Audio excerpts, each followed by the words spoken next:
Kaiyak. Ay, nakita. Sa gitna. Sa gitna lang.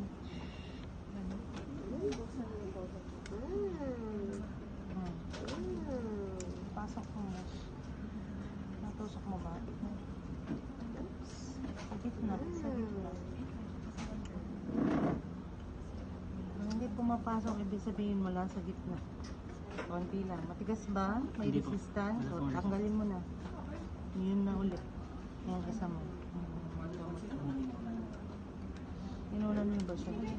Yes, sure.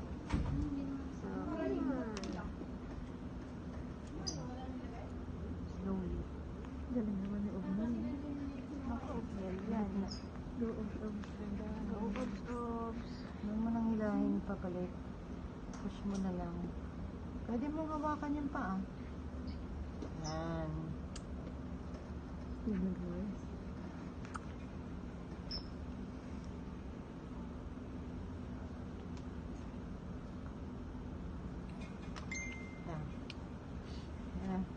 Bigay mo sa akin